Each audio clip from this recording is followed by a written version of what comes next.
के साथ 4 तस्करों को किया गिरफ्तार। एक अपराधी भागने में रहा सफल।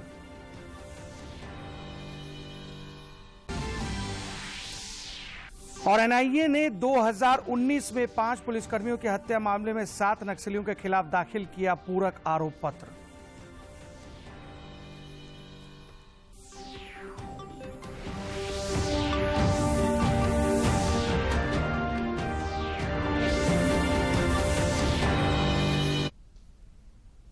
नमस्कार, खबरें झारखंड में आपका स्वागत है। इस वक्त की तमाम ताजा तरीन और अहम खबरों के साथ हाजिर हूं मैं राहुल शर्मा। और समाचारों में आगे बढ़ने से पहले ये संदेश। देश भर में 18 वर्ष से अधिक आयु के सभी लोगों के लिए सरकारी केंद्रों में निःशुल्क टीकाकरण अभियान चलाया जा रहा है। दूरदर्शन आप लोगों से अपील करता है कि कोविड रोधी टीका जरूर से लगवाएं। कोरोना महामारी के प्रति कोई भी लापरवाही न बरतें। जब तक आवश्यक न हो घर से बाहर न निकलें और इन आसान उपायों का पालन करें। मास्क लगाएं, 2 गज की सुरक्षित दूरी बनाए रखें, बार बार हाथ धोएं और चेहरा साफ रखें। कोविड से संबंधित जानकारी और मार्गदर्शन के लिए राष्ट्रीय हेल्पलाइन काम कर रही हैं। इनके नंबर हैं 0112397846 और 1075। इसके अलावा राज्य हेल्पलाइन नंबर 104 डायल कर समस्या का त्वरित समाधान लिया जा सकता है। और अब समाचार विस्तार से। टोक्यो ओलंपिक के सेमीफाइनल में आज दिन में 3:30 बजे भारतीय टीम का मुकाबला अर्जेंटीना से होने जा रहा है। भारतीय महिलाओं ने सेमीफाइनल में जगह बनाकर पहले ही इतिहास रच दिया है। उनकी कोशिश इस मुकाबले में दमदार प्रदर्शन कर एक नया अध्याय लिखने की होगी। आज ये सेमीफाइनल मुकाबला है। भारतीय महिला टीम ने टोक्यो ओलंपिक में शानदार प्रदर्शन करते हुए अंतिम 4 में जगह बनाई है। एक ओर जहां भारतीय टीम जोश से लबरेज है, वहीं लंदन ओलंपिक की रजत पदक विजेता अर्जेंटीना भी भारत को हराकर फाइनल में जगह बनाना चाहेगी।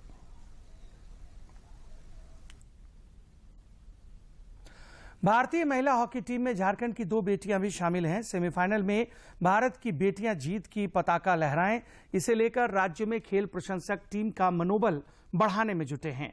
खूंटी में भी महिला हॉकी टीम की हौसला अफजाई के लिए विशेष आराधना की गई।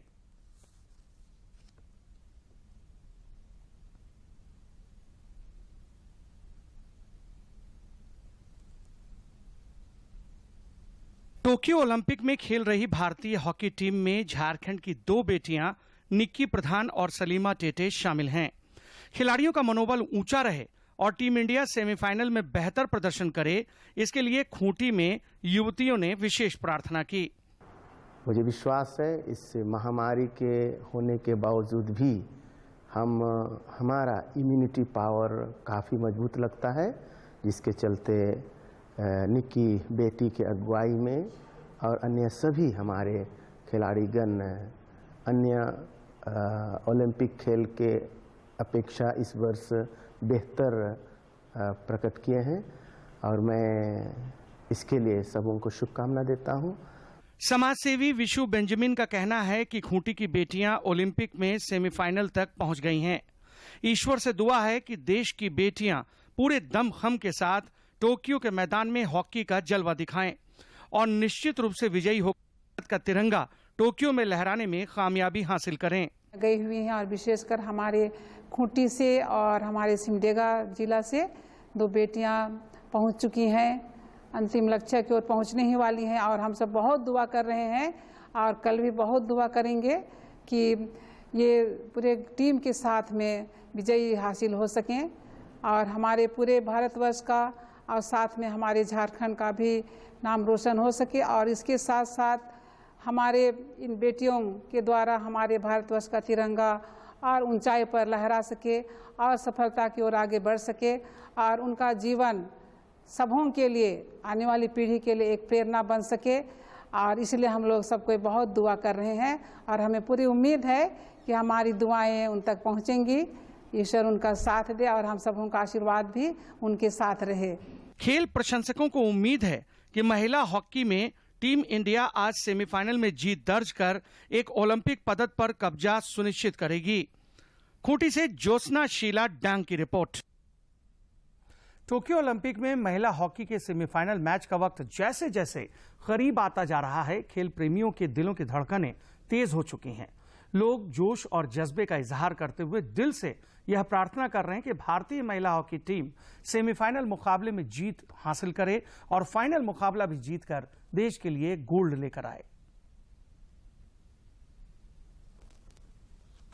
भारतीय महिला हॉकी टीम में शामिल सिमडेगा जिले के सलीमा टेटे के गांव बड़की छापर में उनके परिवार के लोगों ने आज सुबह भारतीय टीम की लिए ईश्वर से प्रार्थना की।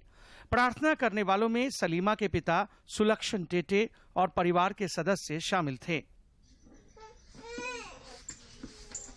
इधर खेल प्रेमी जितेंद्र श्रीवास्तव ने कहा है कि उन्हें पूरी उम्मीद है कि अपने दमखम से भारतीय टीम जरूर जीतेगी। आज महिला हॉकी टीम सेमीफाइनल मैच खेल रही है। मैं दिल से चाहता हूं कि सेमीफाइनल मैच भी जीते महिला टीम और फाइनल मैच भी जीते। मेरे दिल से शुभकामनाएं हैं और चीयर फॉर इंडिया। मैच को लेकर बच्चे भी उत्साहित हैं। प्रकेत कुमार ने कहा है कि पिछले मैच में भी जीत के लिए उन्होंने मन्नत मांगी थी और आज भी इस जीत के लिए प्रार्थना की है। जी से मन्नत मांगे थे कि इंडिया हॉकी टीम जीत जाए और वो जीत गया और हम डेयरी मिल्क देने का वादा किए थे भगवान जी को, तो हम कल भी ऐसा ही करेंगे।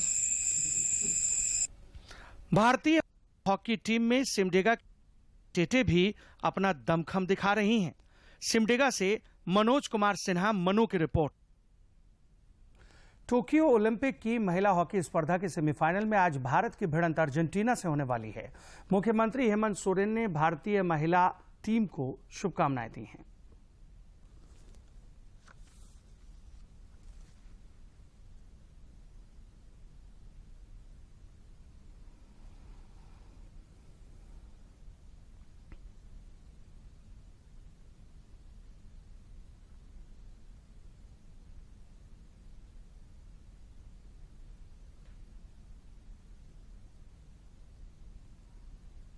इधर आज भारतीय खेल प्रेमियों की नजरें मुक्केबाजी पर टिकी रहीं।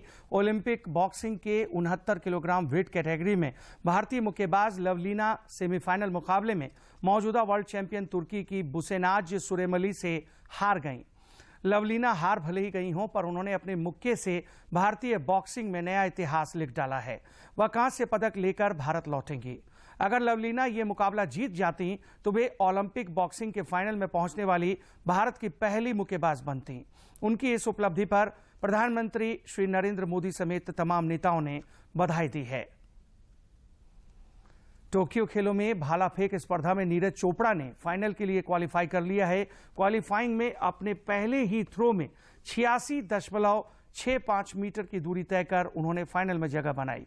थ्रो मूवमेंट इसी स्पर्धा में शिवपाल सिंह फाइनल में जगह नहीं बना सके थे। फाइनल 7 अगस्त को होगा।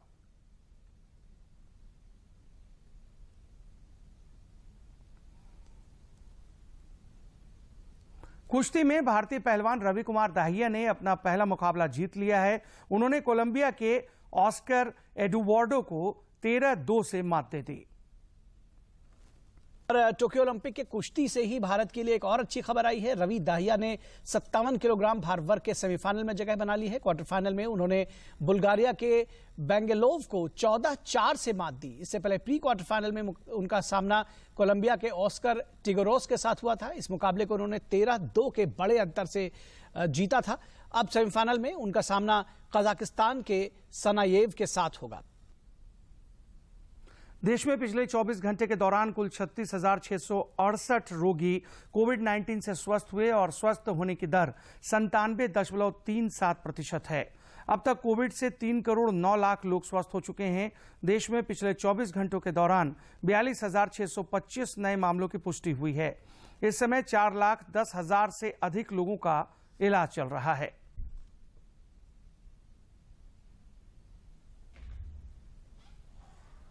इधर झारखंड में भी कोरोना संक्रमण के मामलों में लगातार कमी दर्ज की जा रही है। राज्य में पिछले 24 घंटे में 23 नए कोरोना संक्रमित मिले हैं। वहीं 28 मरीज ठीक होकर घर चले गए। पिछले 24 घंटे में 67,851 सैंपल की जांच हुई। अब तक 1 करोड़ 18 लाख 18,617 सैंपल की जांच हो चुकी है। इनमें 3,43,246 संक्रमित मिल चुके हैं। अभी राज्य में कोरोना के 234 एक्टिव केसेस हैं। राष्ट्रीय टीकाकरण अभियान के 200वें दिन कल भारत ने 48 करोड़ से अधिक टीके लगाने की महत्वपूर्ण उपलब्धि हासिल की। कल एक ही दिन में 51,51,000 से ज्यादा डोज दी गई।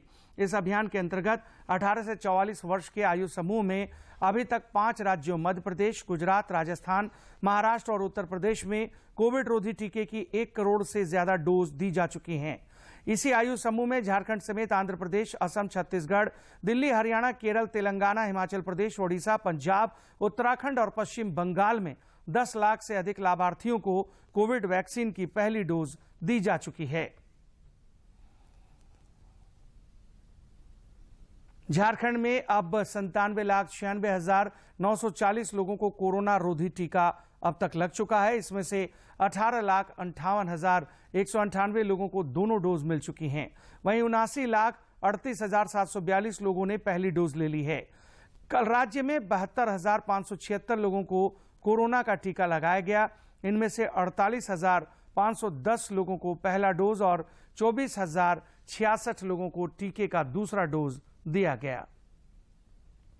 लोकसभा में आज राष्ट्रीय राजधानी क्षेत्र और आसपास के क्षेत्रों के लिए वायु गुणवत्ता प्रबंधन आयोग की स्थापना संबंधी विधेयक पर चर्चा होने और इसे पारित किए जाने का प्रस्ताव है। विधेयक में राष्ट्रीय राजधानी क्षेत्र और आसपास के इलाकों के लिए वायु गुणवत्ता के मामले में बेहतर तालमेल, अनुसंधान और इससे संबंधित समस्याओं के समाधान के लिए आयोग के गठन का प्रावधान है। सदन में नारियल विकास बोर्ड संशोधन विधेयक 2021 पर भी बहस किए जाने और पारित किए जाने की संभावना है। उधर राज्यसभा में आज चर्चा और पारित होने की संभावना वाले विधेयकों में सीमित देयता साझेदारी संशोधन विधेयक 2021, जमा बीमा और ऋण गारंटी निगम संशोधन विधेयक 2021 और संविधान अनुसूचित जाति आदेश संशोधन विधेयक 2021 शामिल हैं। भारतीय हवाई अड्डा आर्थिक नियामक प्राधिकरण संशोधन विधेयक 2021 पर भी चर्चा होने और उसे पारित किए जाने की संभावना है। और अब झारखंड से जुड़ी खबरें। चतरा में पुलिस ने सदर थाना क्षेत्र में 4 तस्करों को गिरफ्तार करने में सफलता हासिल की है। इनके पास से 800 ग्राम ब्राउन शुगर की बरामदगी हुई है। इसके अलावा इन लोगों के पास से 2 लाख रुपए नकद और वाहन भी जब्त किए गए हैं।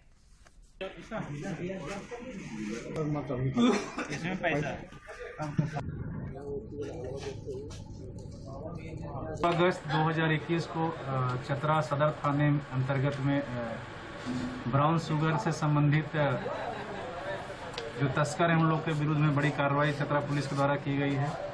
पुलिस अधीक्षक चतरा को गुप्त सूचना मिली थी कि कुछ व्यक्ति जो अपने जिले के भी हैं और दूसरे जिले के भी हैं आकर के यहाँ ब्राउन शुगर बेचने का काम कर रहे हैं और यहाँ के युवाओं में ब्राउन शुगर का जो नशा फैल रहा है उसको बढ़ावा दे रहे हैं। सूचना को सत्यापित करते हुए अनुमंडल पुलिस पदाधिकारी चतरा के नेतृत्व में एक टीम बनी। उस टीम ने शुरू में कार्रवाई करते हुए 2 लोगों को गिरफ्तार किया गया है, जिसमें जितेंद्र हैं और एक राहुल हैं। झारखंड के वित्त मंत्री डॉक्टर रामेश्वर उरांव आज से 2 दिवसीय सिमडेगा दौरे पर हैं। रांची से सिमडेगा रवाना होने के पहले पत्रकारों से मुखातिब होने के दौरान डॉक्टर उरांव ने कहा कि वे यहां वरीय पदाधिकारियों के साथ बैठक कर विकास योजनाओं पर चर्चा करेंगे और जन समस्याओं के समाधान की कोशिश करेंगे। देखिए, पहले तो उपायुक्त ने मुझे आमंत्रित किया है, कुछ शिलान्यास करना है, कुछ उद्घाटन करना है प्रोजेक्ट का, इसके लिए मैं जा रहा हूँ। फिर प्रखंड अध्यक्षों से मैं मिलूंगा और मेंबरशिप ड्राइव जो चल रहा है उसके बारे में आलोक जी भी हमारे साथ जा रहे हैं, तो इंचार्ज है राज्य में मेंबरशिप ड्राइव की, तो हम लोग जानकारी देंगे दोनों मिल करके कि मेंबरशिप ड्राइव का भी क्या स्थिति है। इसके अलावा बहुत से बातें हैं, वहाँ के लोगों से मिल करके समस्याओं को सुनेंगे और वहाँ के पदाधिकारियों से बात करके उन समस्याओं के निदान की चर्चा करेंगे। इधर झारखंड विधानसभा में भाजपा विधायक दल के नेता बाबूलाल मरांडी ने कहा है कि संथाल परगना में खनिज संपदा के अवैध कारोबार और गिरती कानून व्यवस्था के खिलाफ भाजपा की ओर से 20 अगस्त से गांव-गांव में सत्याग्रह आंदोलन चलाया जाएगा। श्री मरांडी कल दुमका में शाम को एक जनसभा को संबोधित कर रहे थे।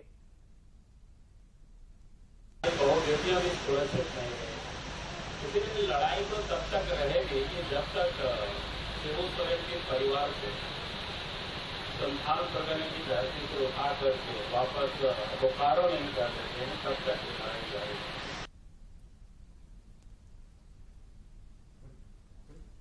श्री मरांडी ने यह भी कहा कि इस क्षेत्र में बड़ी संख्या में बांग्लादेशी घुसपैठ हुआ है और ऐसे लोगों ने अवैध तरीके से यहां की नागरिकता प्राप्त कर ली है। उन्होंने ऐलान किया कि राज्य में उनकी पार्टी की सरकार बनने पर ऐसे लोगों को चिन्हित कर उन्हें यहां से बेदखल किया जाएगा।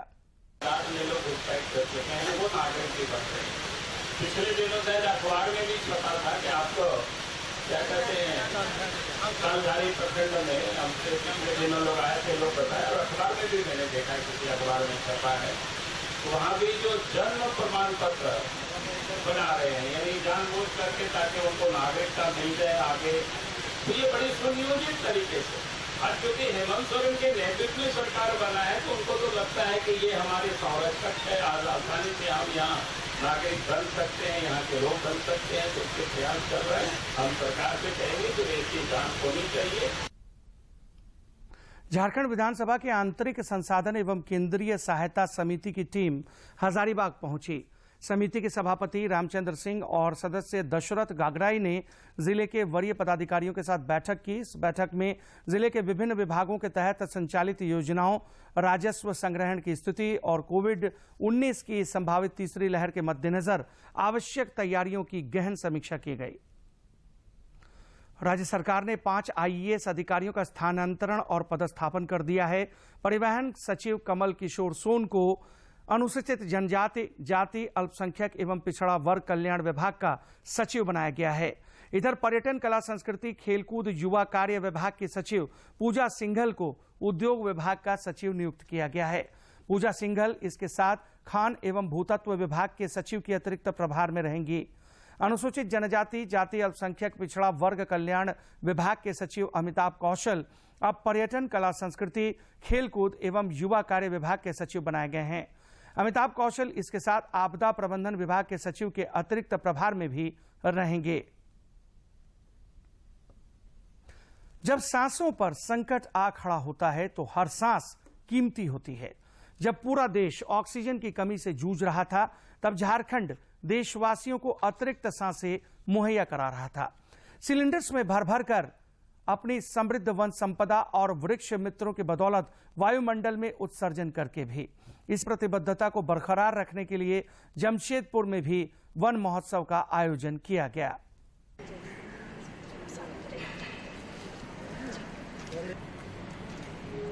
Thank you.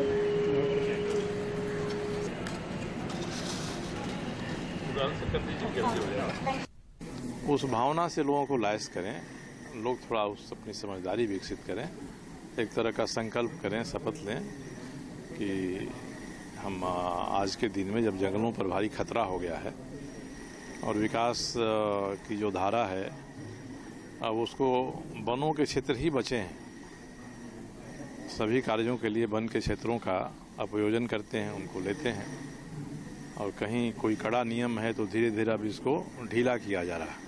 इसका एक मुख्य उद्देश्य है कि जो बच्चे आज एक पौधा लगाएंगे वो जैसे जैसे बड़े होते जाएंगे, कोई बच्चा अगर क्लास 1 में पौधा लगाता है तो वो 5 साल बाद जब वो क्लास 5 में जाता है तो उस पेड़ को बड़ा होते हुए वो देख सकेगा। स्कूल नर्सरीज का ये उद्देश्य है कि बच्चों को हम इको क्लब्स में विभाजित करें, इको क्लब्स हम बनाएं और वो बच्चे ही उस नर्सरी में पौधारोपण करेंगे और साथ में पौधारोपण करते हुए वो सारी टेक्निकलिटीज जो वन रोपण के होते हैं वो भी सीखेंगे और उनका संवर्धन भी करेंगे, उनका संरक्षण भी करेंगे और फॉरेस्ट डिपार्टमेंट, वन विभाग उसमें उन बच्चों का सहयोग करेगा, उन्हें जागरूक करेगा।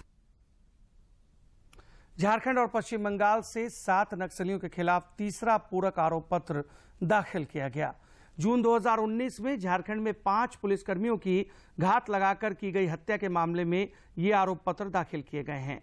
अभिकरण ने कल रांची की विशेष अदालत में भारतीय दंड संहिता और अवैध गतिविधियां रोकथाम अधिनियम की विभिन्न धाराओं के अंतर्गत ये आरोप पत्र दाखिल किए हैं। इधर जमशेदपुर भाजपा के वरिष्ठ नेता दिनेश कुमार की दरियादिली एक बार फिर से सुर्खियां बटोर रही है। कोरोना काल में लगातार वित्तीय कारणों से प्रभावित बच्चों की सुचारू शिक्षा के निमित्त लगातार उल्लेखनीय सहयोग का उनका प्रयास जारी है। श्री कुमार ने 5वीं कक्षा के छात्र हिमांशु शर्मा को स्मार्टफोन सुपुर्द कर उज्जवल भविष्य के लिए शुभकामनाएं दी। हम सभी लोग को अच्छा नहीं लगता है, इसलिए भारतीय जनता पार्टी निरंतर प्रयास कर रही है। किसी को मोबाइल की आवश्यकताएं या फिर पठन पाठन में किताब कॉपी की आवश्यकताएं, हम सभी लोग निरंतर प्रयास कर रहे हैं और लोगों तक पहुंचने का प्रयास कर रहे हैं। सच में जरूरतमंद है वहां तक पहुंच कर। गोड्डा जिले के लिए भारतीय रेल ने 6 से 3 नई पैसेंजर ट्रेनों की सौगात दी है। ये ट्रेनें भागलपुर गोड्डा, गोड्डा हंसडीहा, गोड्डा दुमका के लिए खुलेंगी। वहीं दुमका पोड़ैयाहाट डेमू ट्रेन का भी गोड्डा तक विस्तार कर दिया गया है। रेलवे ने इसकी अधिसूचना जारी कर दी है। इसे लेकर स्थानीय सांसद डॉक्टर निशिकांत दुबे ने प्रधानमंत्री और रेल मंत्रालय के प्रति आभार जताया है। झारखंड में मौसम का उतार चढ़ाव जारी है। मौसम विभाग ने अपने पूर्वानुमान में बताया है कि अगले 5 दिनों तक मानसून सामान्य बने रहने की संभावना है और रांची समेत कई जिलों में कहीं कहीं हल्के से मध्यम दर्जे की बारिश भी हो सकती है। इधर पिछले 3 दिनों से रांची में उच्चतम तापमान में इजाफा देखा जा रहा है। धनबाद न्यायाधीश मौत मामले में कल झारखंड उच्च न्यायालय में मुख्य न्यायाधीश न्यायमूर्ति डॉक्टर रवि रंजन की खंडपीठ में सुनवाई हुई, जिस दौरान एसआईटी ने स्टेटस रिपोर्ट दाखिल की। इस पर अदालत ने असंतुष्टि जताई। खंडपीठ ने इस बात पर भी नाराजगी जाहिर की है कि दुर्घटना के एफआईआर दर्ज होने में भी काफी विलंब किया गया। इधर जज उत्तम आनंद मौत मामले में पोस्टमार्टम रिपोर्ट भी आ गई है। चतरा जिले के टंडवा वन क्षेत्र के पदमपुर के बरवाडी स्थित तुरी मोहल्ला में कल देर रात 1 दर्जन की संख्या में आए जंगली हाथियों के उत्पात ने लोगों को परेशान कर रख दिया। पहले तो हाथियों के झुंड ने घरों को तोड़ा और भीतर रखे सामानों को बिखेर दिया। उसके बाद घर के भीतर सो रही एक 55 वर्षीय महिला को कुचलकर मौत के घाट उतार दिया। वहीं एक अन्य महिला सिर पर गंभीर चोट आने से घायल हो गई। घटना से नाराज मृतका के परिजनों और ग्रामीणों ने मुआवजे की मांग की है।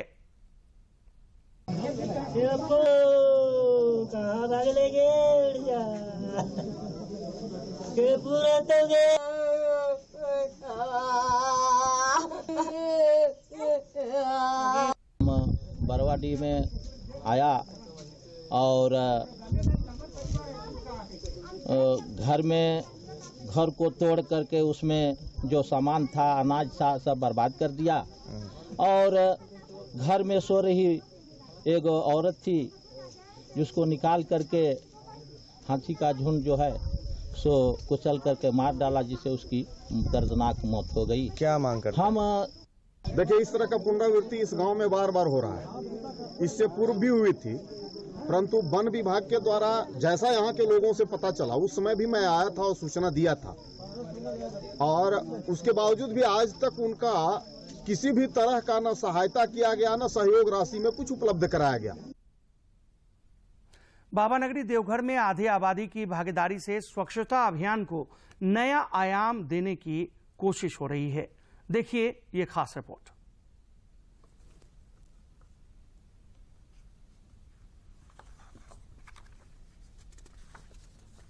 देवघर के उपायुक्त मंजूनाथ भजंत्री ने नगर निगम क्षेत्र अंतर्गत वार्ड संख्या 8 और 14 में विशेष स्वच्छता अभियान का आयोजन कर उन्हें मॉडल वार्ड बनाने की दिशा में पहल की है। उन्होंने इस काम में महिलाओं से विशेष रूप से मदद मांगी है। उपायुक्त ने महिलाओं के बीच डस्टबिन का वितरण करते हुए कहा कि स्वच्छता अभियान में कचरा प्रबंधन सबसे महत्वपूर्ण घटक है, जिससे अधिक कारगर बनाने के लिए सभी का सहयोग अपेक्षित है। अभी जो टोक्यो ओलंपिक्स में जो चल रही है, हम लोग देख रहे हैं कि हमारे देश की महिलाएं कि हम लोग कचरा प्रबंधन अच्छा तरीके से करें। आधी आबादी से सीधा संवाद करते हुए उपायुक्त ने कहा कि महिलाएं अगर जागरूक होकर काम करें तो स्वच्छता अभियान को मुकाम तक पहुंचाकर देवघर को स्वस्थ, स्वच्छ और सुंदर जिला बनाया जा सकता है। बेटियां बहुत जो अवार्ड से जीत मेडल, तो निश्चित रूप से हम उससे भी ये सभी लोग प्रेरणा ले रहे हैं और हम सब लोगों को भी, दूसरे लोगों को भी प्रेरित करेंगे कि ये संभव है कि हम लोग कचरा प्रबंधन अच्छा तरीके से करें और पूरा बाबा धाम को जो है स्वच्छ रखें। इस दौरान स्वच्छता को लेकर स्थानीय महिलाओं में भी काफी संजीदगी देखी गई और जिले के उपायुक्त की पहल को सराहा। सहयोग करने आया था, बताने आया था कि कैसे आप लोग सुरक्षित रहिएगा, कैसे सुरक्षा अभियान चलाइएगा। इस मौके पर निवर्तमान पार्षद वशिष्ठ नारायण सुमन ने भी स्वच्छता अभियान को जन आंदोलन बनाने पर जोर देते हुए कहा कि वार्ड की जागरूक महिलाओं पर उन्हें पूरा भरोसा है। तो गीला कचरा, सूखा कचरा के बारे में उपायुक्त महोदय ने ब्रीफ भी किया, जो हमारी महिलाएं उसको समझी और उम्मीद करता हूं हमारे वार्ड नंबर 8 की महिलाएं उपायुक्त महोदय की उम्मीद पर या हमारे प्रधानमंत्री नरेंद्र मोदी की उम्मीद पर, हमारे मुख्यमंत्री की उम्मीद पर खड़ी उतरेंगी। ऐसी उम्मीद की जा सकती है कि देवघर में महिलाओं के सहयोग से स्वच्छता अभियान जरूर अपने मुकाम तक पहुंचेगा, क्योंकि इतिहास है कि नारी शक्ति का साथ हर कठिनाई को आसान बना देता है और मंजिल तक पहुंचना आसान हो जाता है। देवघर से मनीष दुबे की रिपोर्ट। पशु प्रेमी तो आपने कई देखे होंगे, लेकिन आज हम एक ऐसे शख्स की चर्चा करने जा रहे हैं जिन्हें कुत्तों से खास लगाव है। इनके पास 2, 4 या 10 कुत्ते नहीं हैं, बल्कि इनके घर आंगन में 70 से ज्यादा कुत्ते एक वृहद परिवार के सदस्य के रूप में रह रहे हैं। राजधानी रांची से 40 किलोमीटर दूर स्थित गांव टंगटंग टोली में रहने वाले सोमेन मजूमदार का घर कुत्तों के लिए सबसे सुंदर और अच्छा ठिकाना है। वैसे स्ट्रीट डॉग जिनका कोई ठिकाना नहीं है या फिर वह किसी दुर्घटना के शिकार हो गए हैं, सोमेन मजूमदार उन्हें अपने घर ले आते हैं और देखभाल करते हैं। इस काम में सोमेन मजूमदार को अपने घर वालों का भी पूरा सहयोग मिलता है। देखिए, मैं और मेरा बेटा हम लोग डॉग ट्रेनिंग करवाते हैं, तो अगर प्यार नहीं होगा तो ट्रेनिंग नहीं करा पाएंगे। तो ये प्यार ही कहीं एक जगह पे हम लोग का पैशन पूरा हम लोग के परिवार और दिमाग दिल में पूरा छा गया है। तो मैं, मेरी वाइफ, मेरा बेटा तीनों मिलकर इस काम को पूरा देख रहे हैं और बाकी आप 2 बंदे को देखिए जो लोग पूरा डिवोटेड है। सोनाली सोमेन मजूमदार को कुत्तों से इतना अधिक लगाव है कि इन्होंने सभी कुत्तों का अलग अलग नाम भी रख डाला है। कुत्तों की देखभाल और उनके बेहतर इलाज में सोमेन मजूमदार को रांची के जाने माने पशु चिकित्सकों का निःशुल्क सहयोग भी मिलता है। दूरदर्शन झारखंड पर पल पल की खबरों से जुड़े रहने के लिए आप हमारे social media platform Twitter, Facebook और यूट्यूब से जुड़ सकते हैं, क्योंकि खबरों से जितना बाखबर रहना जरूरी है, उससे ज्यादा जरूरी है सटीक, संतुलित और निष्पक्ष समाचार। हमारा ट्विटर हैंडल और फेसबुक पेज है डीडी न्यूज झारखंड। आप हमें YouTube channel Jharkhand DD news पर भी देख और सुन सकते हैं। और इसी के साथ इस बुलेटिन में फिलहाल इतना ही। दीजिए इजाजत, लेकिन चलते चलते एक नजर अब तक की सुर्खियों पर। भारतीय महिला हॉकी टीम का आज सेमीफाइनल में अर्जेंटीना से मुकाबला। झारखंड में जीत के लिए हो रही हैं दुआएं। मुक्केबाज लवलीना ने भारत को दिलाया एक और कांस्य पदक। देश में अब तक 48.5 करोड़ लोगों से अधिक लोगों को लगा कोविड रोधी टीका। झारखंड में यह आंकड़ा करीब 98 लाख पहुंचा।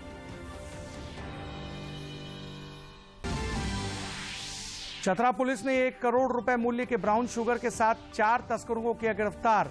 एक अपराधी भागने में रहा सफल।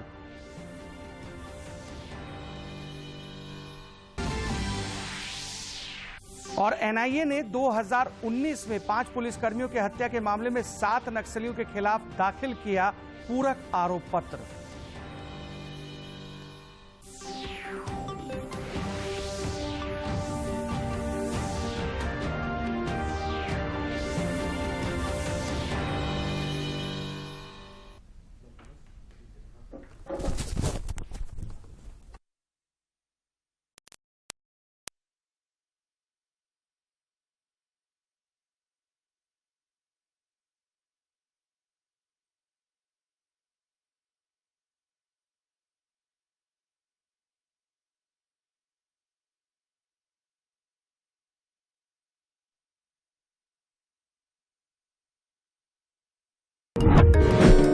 प्यारे बच्चों, कोविड-19 के कारण आप सभी अपने अपने घरों में रहकर ही अपनी पढ़ाई कर रहे हैं। ऐसे समय में आप अपनी पढ़ाई को रोचक तरीके से सीख समझ सकें, इसके लिए झारखंड सरकार द्वारा प्रस्तुत किया जा रहा है हमारा दूरदर्शन हमारा विद्यालय कार्यक्रम।